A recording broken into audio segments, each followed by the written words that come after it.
3절로 8절 말씀에 보면 우리가 이 직분이 비방을 받지 않게 하려고 무엇이든지 아무에게도 거리끼지 않게 하고 오직 모든 일에 하나님의 일꾼으로 자천하여 많은 견디는 것과 환난과 궁핍과 고난과 매맞음과 갇힘과 난동과 수고로움과 자지 못함과 먹지 못한 가운데서도 깨끗함과 지식과 오래 참음과 자비함과 생명의 감화와 성령의 감화와 거짓이 없는 사랑과 진리의 말씀과 하나님의 능력으로 의의 무기를 좌우에 가지고 영광과 욕됨으로 그러했으며 악한 이름과 아름다운 이름으로 그러했느니라 그랬습니다.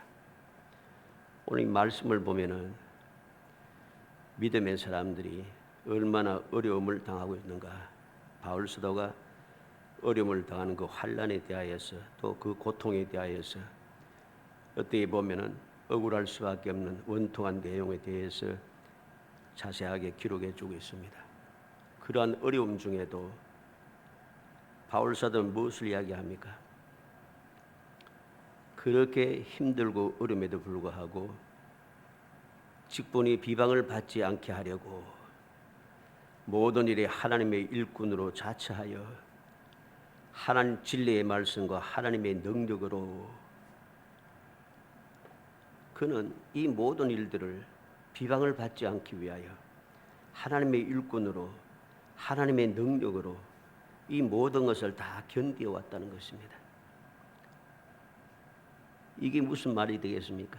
올바른 믿음이란 것이죠. 온전한 믿음이 아니면 이러한 고통과 수고와 인내를 할 필요가 전혀 없다는 것입니다. 왜 이렇게 힘들고 어려운 일을 하는가? 무슨 잘못이 있다고? 이렇게 힘들고 어려울 수밖에 없는 삶을 살아가는 이유는 올바른 믿음의 생활을 하기 위해서입니다. 온전한 믿음의 생활을 이어가기 위해서입니다. 그래서 모든 고통과 수고와 그리고 여러 가지 원통한 일이 있음에도 불구하고 인내하고 또 인내하는 것이죠. 나를 사랑하시고 택하여 주시며 내게 은혜를 베푸신 주님을 생각하면서 나를 이 은혜 주시기 위해서 주님께서 어떤 일을 하셨는가 하는 것을 생각하면서 모든 것을 견뎌내는 것입니다. 이게 올바른 믿음이고 이러한 신앙생활이 온전한 신앙생활인 것입니다. 실제로 우리가 아는 대로 많은 사람들이 그렇게 살지 않습니다. 이렇게 신앙생활을 하는 사람들은 많지가 않다는 거죠. 왜? 손해보는 것 같다는 것입니다. 손해보지 않으려고 이익이 없는 것 같아서 구태여 그렇게까지 해야 할 필요가 있는가? 그런 생각이나 마음이 전혀 없다는 것입니다. 왜냐하면 눈에 보이는 것, 즉 세상에 모든 관심과 초점이 맞추어져 있기 때문입니다. 세상의 것이 더 소중하기 때문입니다. 구태여 죽고 난 후까지 내가 생각하면서 지금 즐길 수 있는 것, 누릴 수 있는 것을 내가 마다하고 그렇게 힘들게 고통스럽게 억울한 일을 당하면서 살 필요가 없다는 것입니다. 무엇보다 중요한 것은 죽고 난 후에는 무슨 일이 생길지 모른다는 거죠. 그래서 확실하다고 생각되는 현실에 집중해서 살아가는 겁니다. 쉽게 말하면 믿음이 없다는 거죠. 주님의 약속에 대한 확신이 없는 것이죠. 볼 수 없는 것, 그것에 치중하지 않고 지금 내 눈에 보이는 것, 내가 실제로 지금 누리는 것, 여기에 관심과 초점이 쫙 맞춰져 있기 때문에 그는 그렇게 사도들처럼 또는 믿음에 앞서간 믿음의 사람들처럼 온전한 믿음의 삶을 살려고 생각조차 하지 않습니다. 그렇게 사는 사람들 볼 때마다 우습게 생각하고 조롱하고 비웃기 마련이죠. 오히려 그로 인해서 내 믿음에 여러 가지 문제가 생기는 것 같으면 손해가 될 것 같으면 거침없이 핍박을 시작합니다. 마치 대제사장들과 장로들과 바리새인들이 예수님을 핍박하던 십자가에 못 박아 죽이라고 모든 사람들 부추기던 것과 똑같죠. 사도들과 바울이 복음을 전파한 데마다 따라다니면서 애를 먹이는 유대인들과 똑같습니다. 나하고 상관없이 내게 아무런 영향이 없을 때는 괜찮아요. 신앙생활 이렇게 하든 저렇게 하든 자유니까 하고 있는데, 그 사람이 온전한 신앙생활을 함으로 내 신앙생활이 비교가 되고 내가 무엇인가 손해가 보는 것 같은 생각이 들면은 그 순간부터 생각이 바뀝니다. 그래서 믿음의 사람들은 환난을 당할 때 세상 사람에게 환난 당하는 것보다도 같은 교인에게 환난을 당하는 것이 더 심합니다. 또 그것 때문에 더욱더 시험에 드는 경우도 많은 것이죠. 왜 같은 믿음의 사람인데 왜 이렇게 하는가? 그것은 무슨 문제입니까? 그 사람 믿음이 올바른 믿음인지 온전한 신앙생활인지 거기에 달려있는 것입니다. 사람들은, 온전한 믿음을 갖지 않는 사람들은, 세상이 더 중요하다고 생각하는 그런 거짓된 사람들은 자기들이 살아가는 방식이 옳다고 주장합니다.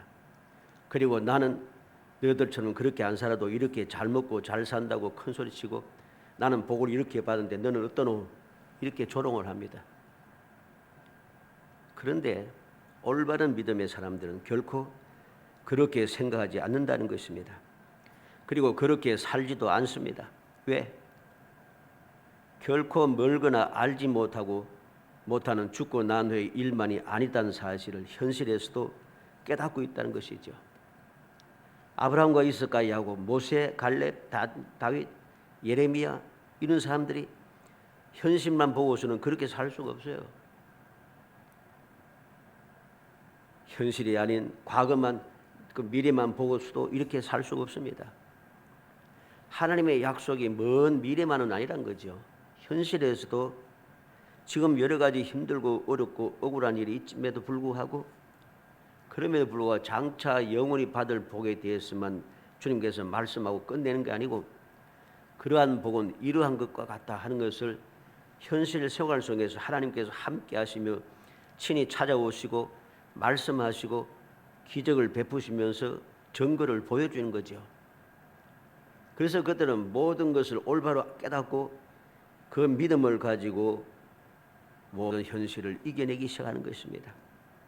우리는 예레미야를 한번 보세요. 예레미야는 현실에서 하나님의 말씀만 전하다가 같은 제사장들, 예레미야 제사장 아닙니까?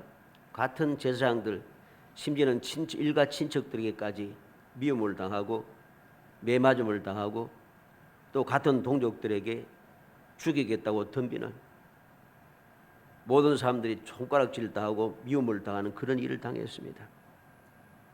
그럼에도 불구하고 그는 아무리 원통하고 억울하고 좋지 못한 이야기만 한다고 백성들에게 미움을 당해도 그래도 하나님의 말씀대로 그는 자기의 직분을 감당했습니다. 그랬더니 현실에서 고통만 있는가? 그렇지 않아요. 그렇게 애를 미기고 해를 끼치고 죽이려고 일을 가던 사람들은 하나님께서 말씀하신 대로 죽임을 당하고 고통을 당하고 모든 것이 멸망을 당하고 깊은 수렁에 빠지고 절망 속에 소망이 없어지는 그런 삶에 들어갔지만은 예레미야는 그렇지 않았어요. 한 번도 만난 적도 없는 느부갓네살이 특별하게 시위대 장관에게 예레미야를 잘 보살펴라, 그가 원하는 대로 하게 해라, 만난 적도 없어요. 그런데 예레미야에게 그렇게 특별한 관심을 가지고 당부를 하고 있다는 것입니다.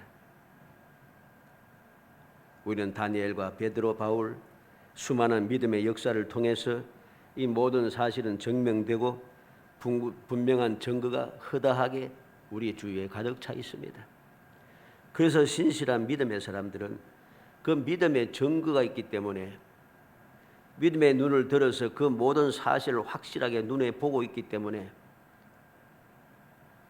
이렇게 대부분의 사람들이 손가락질하고 조롱하는 그 어려운 슬픔, 괴로움, 원통한 일을 만나도 오히려 비방을 받지 않게 하기 위해서 하나님의 일꾼으로서 하나님의 능력으로 하나님의 영광을 위하여 모든 것을 참고 견디면서 신앙생활을 더욱더 거룩하게 더욱더 진실하게 해가고 있다는 것입니다. 오늘 이 시간에는 변함없이 온전한 믿음의 능력에 대하여 다시 확인해보고 교훈을 받으려고 합니다. 모두 다 온전한 믿음의 능력을 확실하게 깨닫고 그것을 체험해서 행복한 신앙생활하는 성도들이 되시기를 주의 이름으로 축복합니다. 오늘 본문 말씀은 제가 오묘한 이야기, 기발한 이야기를 하려고 한 것이 아닙니다. 말씀 있는 그대로 읽고 그대로 마치려고 합니다. 온전한 믿음의 능력은 오묘한 무슨 생각지도 못했던 그러한 것 아닙니다. 생각지도 못했던 능력이 아닙니다. 하나님께서 우리에게 들려주신 말씀이고 예수님께서 이 땅에 오신 목적을 이루시는 삶의 모습이고 주님께서 우리에게 말씀하신 내용이고 앞서간 믿음의 사람들이 그 말씀에 순종하여 살아갔던 실천의 모습입니다. 그 내용만 우리는 보면 되는 것이죠. 자꾸만 복잡하게 생각하고 무슨 오묘하고 기묘한 것을 생각하고 기발한 능력을 생각하니까 신앙생활을 올바르게 해가지 못합니다. 온전한 믿음의 능력이 무엇입니까? 8절에서 10절 우리가 읽은 내용 그대로입니다. 8절 끝에 보면은 우리는 속이는 자 같으나 참되고 우리는 세상 사람들처럼 숨기는 것이 있거나 사실이 아는 것을 진실인 것처럼 그렇게 거짓말하지 않는다는 것입니다. 여기에서 참되고 하는 말은 숨기지 않는 진실이라는 말입니다. 숨기지 않는다는 말입니다. 믿음의 사람, 온전한 믿음의 사람들은 숨기지 않아요. 말하는 그것이 그대로 진짜라는 소리입니다. 사실이라는 소리입니다. 우리가 알듯이 우리가 세상을 살아가면서 사람들과 대화를 하고 교제를 나누다 보면 말을 하면은 그 말을 그대로 들었다가는 큰일 납니다. 왜? 의도가 달라요. 말하는 것하고 실제 그 사람이 생각하는 것하고 그 사람이 앞으로 행할 행동하고는 전혀 다르기 때문이죠. 그래서 세상에 뒤통수 친다는 소리가 그래서 나오는 거 아닙니까? 말을 하면은 대화를 나누고 교제를 나누면은 말하고 교제 나누는 것이 진실하다고 믿고 살아야지 문제가 없는데 이상하게도 살다 보니까 좋은 말하고 교제도 좋고 사이도 좋았다고 생각하는데 나중에 보니까 이상하게 돌아오는 경우가 많아요. 아, 내가 바본가? 그런 경험을 많이 한다는 것입니다. 그러나 우리는 믿음의 사람들은 그렇다고 해서 나도 그 사람들처럼 의도를 감추고 좋은 이야기만 하고 하다가 다른 의도를 가지고 있으면서도 그에게 좋게 하겠다고 말하는 것처럼 웃으면서 하다가 뒤통수 치는 거짓된 사람이 되어서는 안 된다는 것입니다. 온전한 믿음의 사람은 속이는 자 같아. 우리가 말하는 것이 다 속이는 것 같아요. 우리가 예수님이 동정녀 탄생하셨고 하나님이 사람의 몸을 입으시고 이 땅에 오셨다. 죽은 지 사흘 만에 다시금 부활하셨다. 하늘에 올라가시고 하늘에 계시면서 지금도 우리를 기도하고 계신다. 성령께서 우리의 마음에 좌정하셔서 우리를 위해서 기도하시고 우리를 도와주시고 역사해 주신다. 모든 것이 합력하여 선을 이룬다. 믿는 자의 능치 못한 일이 없느니라. 이 모든 말씀을 다 이야기하면은 이게 다 거짓말 같은 거예요. 사실이 아닌 것 같다는 것이죠. 실제로 사람들이 그렇게 생각합니다. 심지어는 믿는다고 하는 사람들조차도 그렇게 생각하고 있습니다. 말은 믿는다고 하고 그것을 내가 믿는다고 이야기하지만은 실제 마음은 전혀 그렇지 않다는 거죠. 어떻게 알 수 있습니까? 그들의 삶을 통해서 알 수 있습니다. 그래 말하고 행동하는 삶을 통해서 알 수가 있습니다. 믿음의 사람들은 말하는 것이 다 거짓말 같고 사실이 아닌 것 같지만 참되고 말하는 것이 다 진실하다는 것입니다. 하나님께서 사람의 몸을 입으시고 이 땅에 오신 것도 진실이고 예수님께서 우리 죄를 용서하시고 사하시고 하나님의 자녀 삼아 주시기 위해서 구원하기 위해서 십자가에 달려 돌아가신 것도 사실이고 우리에게 부활의 소망을 주고 영생의 소망을 주기 위해서 사흘 만에 부활하신 것도 사실입니다. 그런데 사람들은 이것을 사실이 아니라고 사기치는 것이라고 그렇게 이야기하는 것이죠. 세상 사람들처럼 숨기는 것이 없다는 사실을 알아야 됩니다. 사실이 아닌 것을 진실인 것처럼 말하는 것이 전혀 없다는 사실을 알아야 됩니다. 오늘날 실제로 많은 사람들이 성경 말씀을 가지고 비판을 합니다. 이건 다 거짓말이다. 이건 다 거짓말이다. 조목조목 따져가면서 오늘날은, 옛날에는 그냥 핍박만 하고 그냥 욕만 했지만, 요즘은 이 안티들도 성경 말씀을 쭉 읽어가지고서 이 사람들은 원어까지 막 찾아가지고서는 원어 문법까지 이야기하면서 단어까지 설명하면서 당시의 풍습까지 이야기하면서 고고학적인 발견을 이야기하면서까지 막 설명하면서 이건 것이고 이것도 것이고 이것도 거짓말, 이것도 거짓말이고 그런 식으로 이야기합니다. 얼핏 믿음이 없는 사람 보면 너무 그럴듯해요. 그래서 넘어가는 사람들이 또 많다는 것이죠. 이렇게 속이는 자라고 사람들이 그렇게 자꾸만 몰아가기 시작합니다. 그러나 우리는 온전한 믿음은 결코 속이는 것이 아님을, 결코 숨기는 것이 없음을 우리는 깨달아야 됩니다. 모든 사람들이 다 그렇다고 해서 내가 그것에 동조하고 눈치 보면서 그렇게 살아가서는 안 된다는 거죠. 9절에 보면 무명한 자 같으나 유명한 자여, 죽은 자 같으나 보라 우리가 살아있고 징계를 받는 자 같으나 죽임을 당하지 아니하고. 온전한 믿음의 사람들은 별로 유명하지가 않아요. 사람들에게 보이기 위해서 신앙생활을 하는 게 아니기 때문입니다. 오직 하나님의 사랑을 감사하고 그 은혜가 감사하고 주님께서 우리에게 본을 보여주신 대로, 주님께서 명령하신 대로 그냥 살아가는 게 신앙생활을 하는 것이 당연하기 때문에, 나는 이렇게 믿음이 좋다, 나는 이렇게 말씀대로 산다고 그렇게 유명한 사람이 되기 위해서 말할 필요가 없는 것이죠. 그래서 무명한 자지만은 유명한 자요. 왜 유명합니까? 하나님께서 알아주시니까 유명한 자지요. 믿음의 사람의 그 모든 정명은 사람에게 있는 게 아니고 하나님께 있는 것입니다. 하나님께 유명하면 그것으로 족한 것입니다. 사람들 앞에 유명하지 않아도 하나님께 유명하면 다 되는 것이죠. 죽은 자 같으나 보라 우리가 살아있고, 우리가 멸망받을 수밖에 없고, 우리는 결코 아무런 능력이 없어서 도움을 받을 곳이 없어서 죽을 수밖에 없는 존재 같지만 우리는 항상 주님의 절대적인 보호 가운데 살아있는 사람입니다. 징계를 받는 자 같으나 죽임을 당하지 아니하고. 세상에 어떠합니까? 징계를 당하게 되면 죽음을 당하게 됩니다. 영적으로도 죽고 실생활에서도 육신으로도 죽고 모든 삶이 죽임을 당합니다. 더 이상 다시금 일어날 기력이 없습니다. 방법이 없습니다. 그러나 믿음의 사람은 그렇지 않습니다. 아무리 징계가 많고 어려움이 많고 고통이 많고 도저히 방법이 없는 그러한 절망적인 순간임에도 그는 절대로 망하지 않는 것이죠. 멸망하지 않고 죽임을 당하지 않고 항상 살아나더라는 것입니다. 부활의 소망이 있는 것이죠. 10절에는 근심하는 자 같으나 항상 기뻐하고 가난한 자 같으나 많은 사람을 부유하게 하고 아무것도 없는 자 같으나 모든 것을 가진 자로다. 온전한 믿음의 능력이 나타나고 있습니다. 근심하는 자 같다. 근심 걱정거리밖에 없어요. 사람의 눈이 볼 때는. 근데 이상하게도 근심할 수밖에 없는 그런 상황인데도 항상 기뻐하고 감사하며 살아간다는 거죠. 눈으로 볼 때는 분명히 가난하여서 살기가 힘들고 도무지 살 방법이 없는 것 같은데 보라 우리가 살아있고 그들이 아무 문제 없이 잘 살아가고 있다는 것이죠. 왜? 하나님께서 때를 따라 도우시고 필요를 채워주시기 때문입니다. 많은 사람을 부유하게 하고 가난한 자 같지만은 우리는 많은 사람을 부유하게 하는 사람입니다. 나도 아무것도 없는 가진 것이 없는 가난한 사람인데 누가 봐도. 근데 이상하게 그 사람과 함께하는 사람들은 모든 것이 부유하게 되더라는 거죠. 마음이 여로워지고 마음의 기쁨이 충만하고 마음의 평안이 넘쳐나고 감사와 찬송이 넘쳐나며 그들의 삶이 여유롭고 만족한 삶을 살아가더라는 것이죠.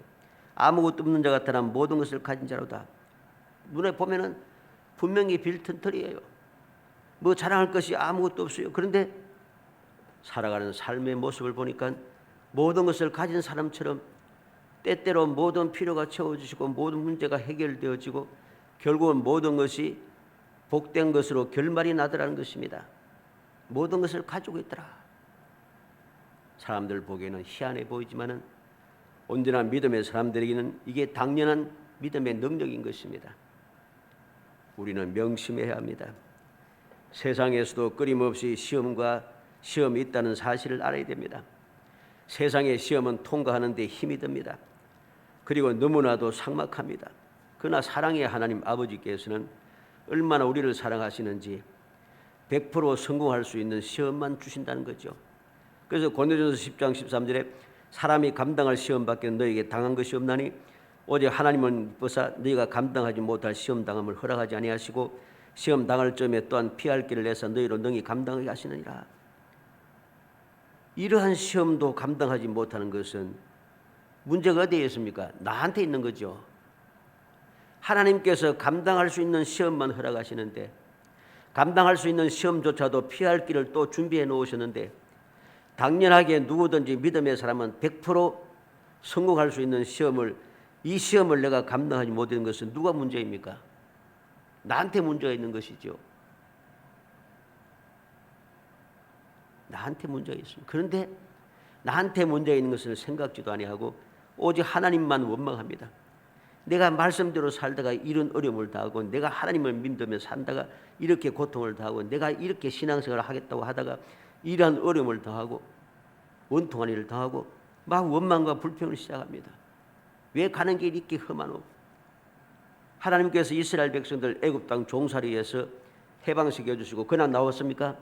애굽 사람들이 많은 재물을 끌고 부자가 되어서 나왔습니다. 큰 소리 치면서 나왔습니다. 당당하게 나왔습니다.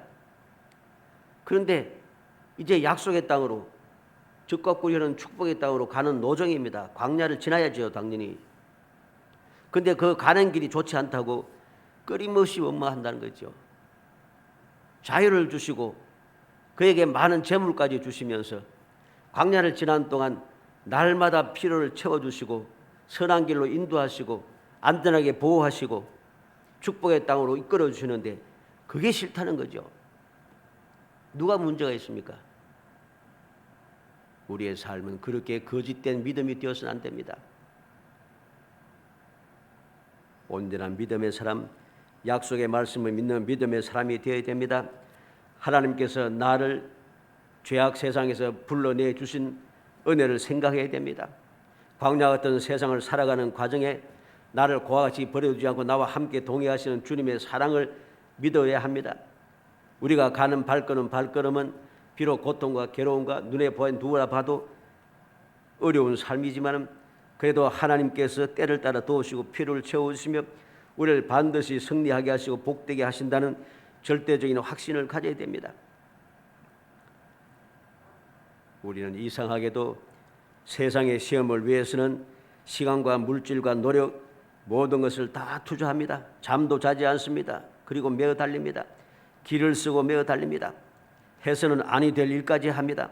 가서는 아니 된 곳까지 갑니다.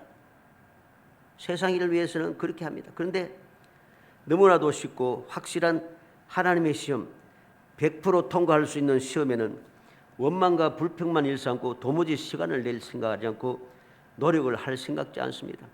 오직 원망만 합니다. 그러니 통과할 수가 없는 것이죠. 세상의 시험을 통과하기 위해서는 얼마나 했습니까? 한번 생각해 봐요. 세상의 시험을 통과하기 위해서, 세상의 문제를 해결하기 위해서 내가 어떻게 노력하고 얼마나 힘쓰고 있는가. 나는 믿음의 삶, 믿음의 고통과 믿음의 시험, 믿음의 생활을 위해서 올바른 신앙생활을 하기 위해서 세상의 그 일만큼 10분의 1 정도라도 하고 있는가? 그렇지 않다는 거죠. 왜 이렇게 됩니까? 온전한 믿음의 능력을 믿지 못하기 때문입니다. 깨닫지 못하기 때문입니다.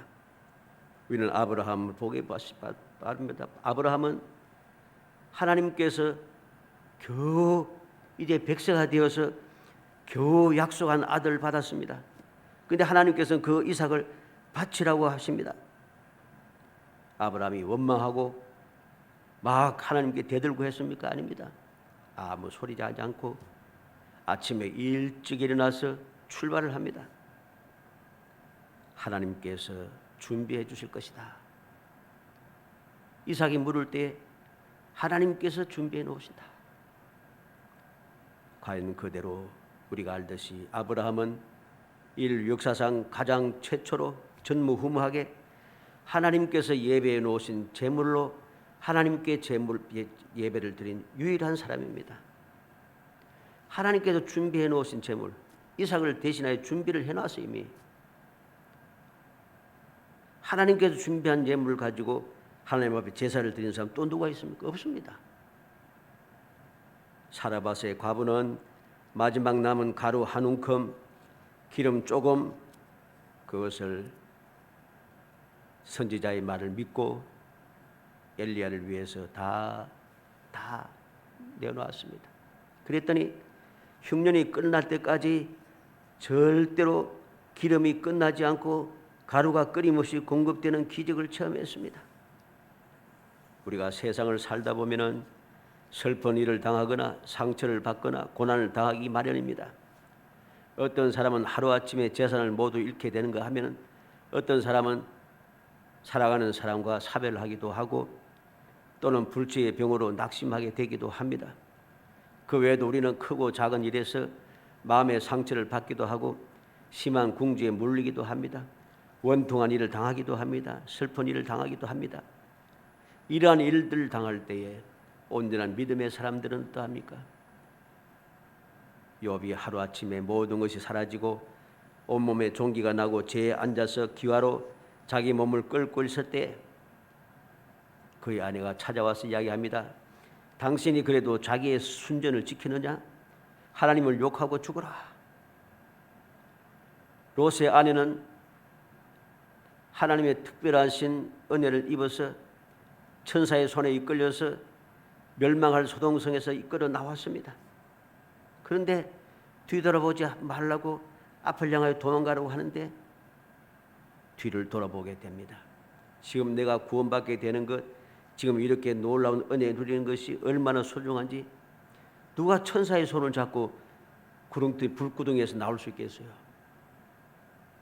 근데 그것의 소중함을 깨닫지 않고 소돔성이 더 아깝다는 것이죠. 그것이 더 소중하다고 생각합니다. 그래서 뒤돌아보다가 소금기둥이 되어버렸지 않습니까? 우리는 가룟 유다를 생각하기 바랍니다. 예수님을 은 30에 팔아먹인 가룟 유다는 예수님이 십자가에 못 박히게 되는 것을 보고서 절망하게 됩니다. 탄식하게 됩니다. 그래서 그는 모든 의욕을 다 상실하고 생각대로 안 되었다고 생각하면서 그는 어떻게 합니까? 그는 목매어서 자살을 하게 됩니다. 스스로 목매어 자살했다고 마태복음 27장 3절 5절에 기록하고 있습니다. 사탄의 계략이 무엇입니까? 믿음의 사람들로 하여금 절망하게 하여 멸망하게 하는 것입니다. 그래서 모든 소망을 다 막아버리는 것이죠. 사람의 생각, 어리석은 생각에 사로잡히게 만들어서 하나님의 약속의 말씀을 전혀 기억하지 못하게 하는 겁니다. 하나님께서 함께 하신 것을 전혀 보지 못하게 만드는 것이죠. 하나님께서 역사하셨던 기적을 전혀 기억하지 못하게 만드는 것입니다. 그래서 절망하게 하는 거죠. 하나님의 말씀을 기억하지 못하고 하나님의 능력을 기억하지 못하고 하나님께서 함께 하심을 보지 못하고 그래야 되니까 보지도 못하고 생각도 안 나고 눈에 보이는 것은 절망밖에 보이지 않잖아요. 그러니까 스스로 멸망하는 거죠. 이게 사탄이 하는 일입니다. 그러나 믿음의 사람들은 그렇지 않습니다. 바울과 실라가 빌립보에서 전도하다가 매 맞고 피투성이가 되어서 쇠사자에 매여서 감옥에 갇혔습니다. 그런데 이 두 사람은 어떠합니까? 낙심하거나 원통해하거나 원망하지 않고 슬퍼하지 않고 오히려 하나님께 기도하며 찬송했다고 했습니다. 그들이 하나님 앞에 기도하고 찬송했더니 일어난 일이 무엇입니까? 지진이 나고 옥문이 열리고 모든 쇠사슬이 풀려졌습니다. 이것이 바로 고난을 맞는 올바른 믿음의 방법이고 슬퍼하거나 낙심할 것이 아니라 찬송을 부르며 기도하는 것이 모든 문제를 해결하는 유일한 방법임을 우리에게 가르쳐주는 말씀이죠. 그렇게 온전한 믿음의 삶을 살았더니 고난은 어느덧 변하여 새로운 길로 나아가는 출구가 되더라는 것입니다. 사람이 보기에는 출구가 없는 감옥으로 들어갔습니다. 멸망의 감옥으로 들어가 버렸어요. 좋은 일을 하다가, 착한 일을 하다가 감옥에 매맞고 들어가서 쇠사슬에 묶여서 감옥 깊은 지하 감옥에 갇혔습니다. 끝장났잖아요. 방법이 없잖아요. 그런데 하나님께서는 그곳에서 믿음을 가지고 기도하며 찬송하는 바울과 실라에게 다른 길을 열어주다는 거죠. 사람의 방법이 아닌 사람이 생각지도 못했던 지진이 일어나고 옥토가 진동하고 옥문이 다 열리고 그들을 묶었던 쇠사슬이 다 풀리고 감옥에 갇혀있는 죄수들을 지키는 간수가 친히 찾아와서 그 매맞은 대로 씻기고 기름을 바르고 치료를 하고 그를 영접하고 그들을 대접하고 복음을 전했다고 갇혀서 들어왔는데 그들에게 복음을 전하고 다른 길이 열려요. 기적의 길이 열린 것이죠. 이게 바로 온전한 믿음의 능력인 것입니다. 고난을 당할 때 불평과 원망은 아무런 도움이 되지 못합니다. 오히려 더욱더 깊은 수렁에 빠지게 할 뿐입니다. 그러나 우리가 믿음으로 온전한 믿음을 가지고 이 믿음의 생활을 거침없이 이어갈 때에 바로 거기에 내가 보기에는 꽉 막혀 있는데 하나님께서 기적으로 새로운 길을 열어주신다는 것이죠. 새로운 길을 열어주십니다. 이게 온전한 믿음의 능력입니다. 사도들은 육체적으로 볼 때 이름 없는 사람이고 죽을 것 같은 사람이고 슬픔을 당한 사람이고 가난한 자고 아무것도 없는 자들입니다. 그런데 그들은 이것을 믿음으로 바꾸었습니다. 유명한 자가 되고 살아있는 자가 되고 늘 기뻐하는 자가 되고 많은 사람을 부유하게 하는 사람이 되고 모든 것을 가진 사람이 되었습니다. 우리는 말씀이 나타난 모든 사도들과 그 당시에 믿음의 사람들, 사도들 그렇게 해치던 모든 공회원들이나 유명한 대사장들이라든가 장로들이라든가 바리새인들 우리가 다 알지 않습니까? 그들의 이름에 대해서 압니까? 모릅니다. 물론 성경에 기록된 이름 우리가 알고 있습니다. 몇몇 사람은. 그러나 그들은 전혀 당시에는 유명하고 대단한 사람들이었지만은 지금은 아무도 알아주지 않아요. 지금은 단 쟤들 어떻습니까?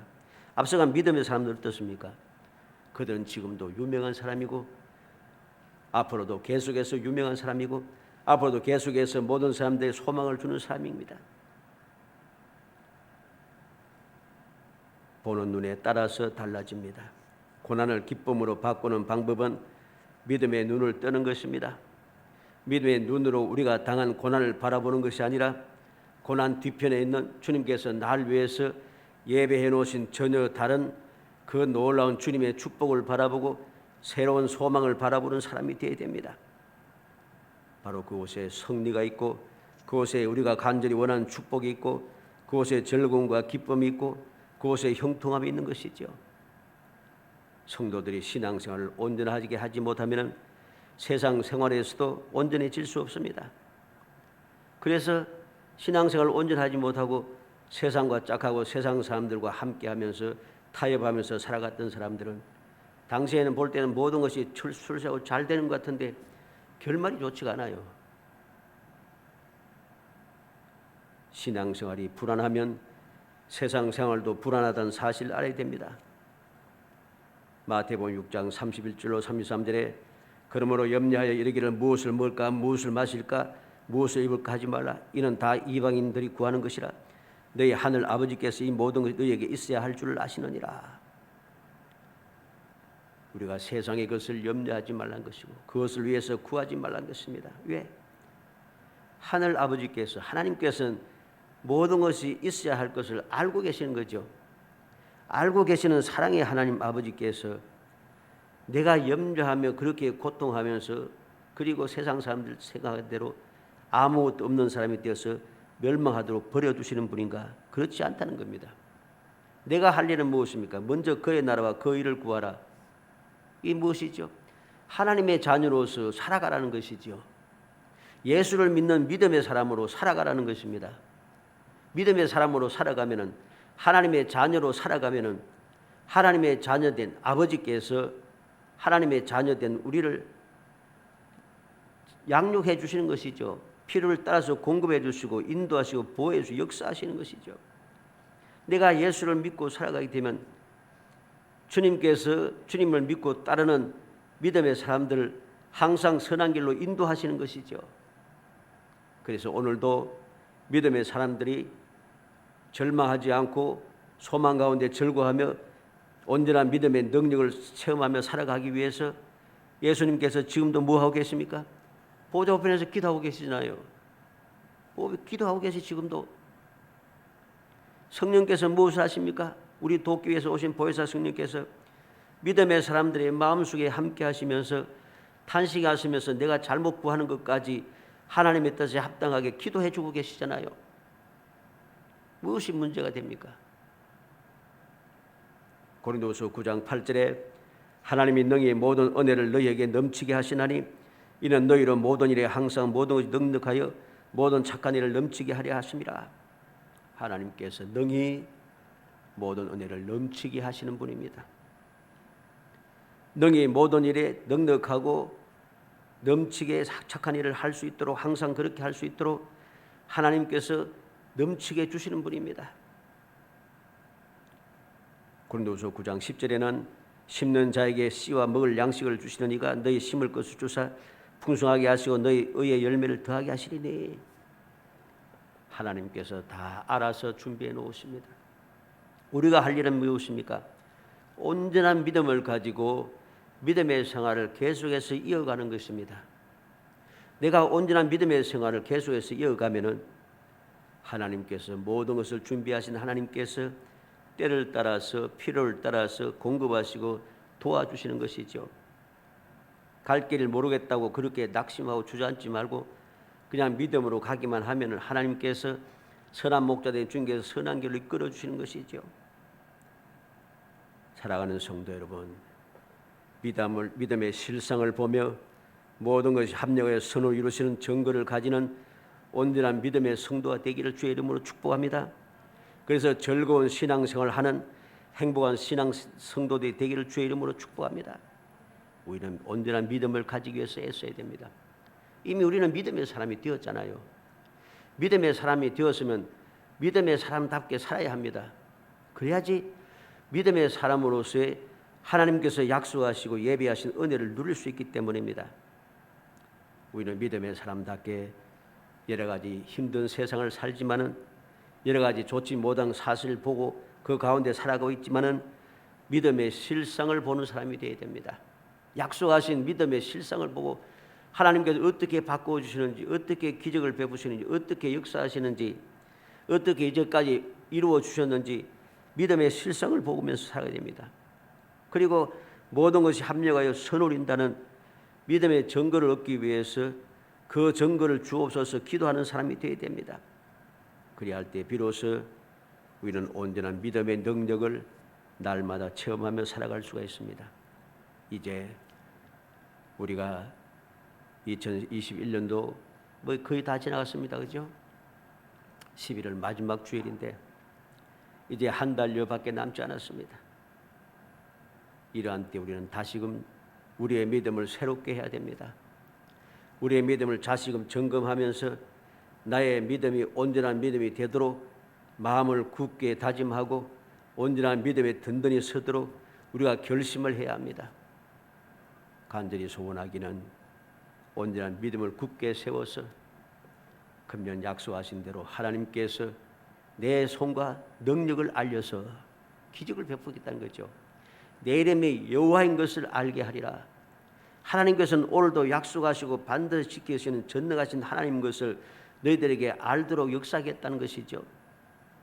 약속의 말씀을 믿고 온전한 믿음의 삶을 이어가서 모든 사람들이 보기에는 이제 금년도 다 끝나서 이게 아니라 믿음의 실상을 보면서 모든 것이 합력하여 선을 이루시는 주님의 약속 그 능력을 확신하면서 하나님께서 어떻게 알게 하시는지 어떻게 알려주시는지 그 기적을 체험하며 앞으로의 신앙생활을 더욱더 행복하게 나아가는 정말 축복의 성도가 되기를 주의 이름으로 축원합니다.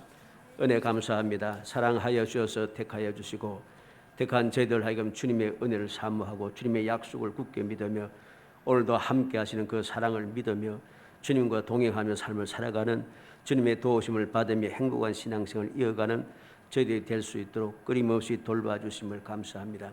믿음을 주옵소서. 온전한 믿음의 삶을 살 수 있도록 도와주시옵소서. 온전한 믿음의 생활을 끝까지 이어가서 하나님께서 베푸시는 그 기적을 체험하고 그 기적을 누리며 그 기적을 감사 찬송하며 과연 오늘도 하나님께서 살아계셔서 약속을 반드시 이루시는 전지전능하신 하나님, 나의 사랑하시는 아버지이심을 굳게 믿으며 행복한 신앙생활할 수 있도록 은혜 베풀어 주옵소서. 예수님의 이름으로 기도합니다. 아멘.